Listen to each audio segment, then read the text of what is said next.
Thanks, Handel. Good evening, viewers. This evening we start off in Jamaica. 5 Jamaicans were among 13 persons apprehended at sea in the Bahamas on Friday. Officials report that officers of the Royal Bahamas Defense Force and the Immigration Department were patrolling about 5 p.m. in West End, Grand Bahama, when they intercepted the vessel with persons aboard. They say the group consisted of 5 Jamaicans, 2 Chinese, 2 Colombians, 2 Haitians, 1 Lithuanian, and 1 Bahamian.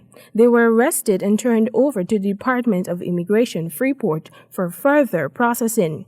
They are expected to appear before the magistrate's court this week. Still in Jamaica, United States President Donald Trump's announcement last week of impending sweeping deportation raids beginning on Sunday has rattled communities across North American country, sending several undocumented immigrants, including Jamaicans, into lockdown. As heightened levels of fear gripped immigrants on the weekend in anticipation of mass sweeps by the U.S. Immigration and Customs Enforcement ICE, 2 Jamaicans, one living in the U.S. for 15 years and another for 9, have related how they have been forced to make dramatic changes in their routines, locking themselves away from even relatives to limit the chances of falling into the dragnet. The Department of Homeland Security says immigrants living in the U.S. illegally, who were primary targets of this operation, would be removed from the country pursuant to their final order.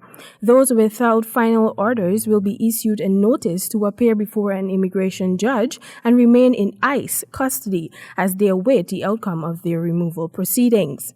The raids are reportedly planned to target about 2,000 people who had been previously ordered out of the country but were still living in Baltimore, Atlanta, Chicago, Denver, Houston, Los Angeles, Miami, New Orleans, New York City, and San Francisco.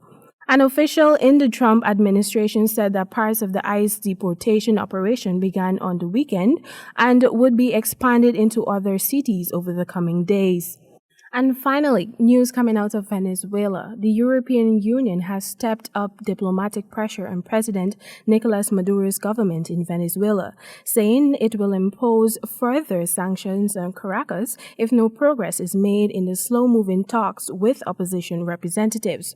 Federica Mogherini, the EU's foreign policy chief, said the warning was a response to a recent UN report that found that the Maduro regime, guilty of widespread human rights atrocities, including extrajudicial killings, torture, sexual violence, and enforced disappearance.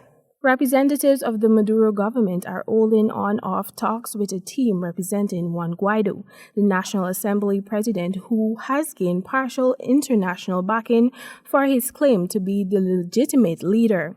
The talks are being brokered by Norway, which has experience in the region, having played a key role in Colombia's historic peace agreement in 2016 between the government and rebels.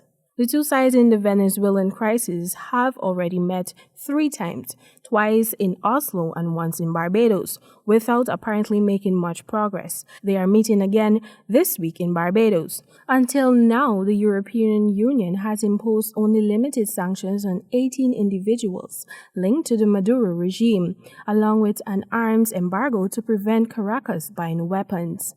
And that has brought us to the end of your regional news this evening. Back to you, Handel.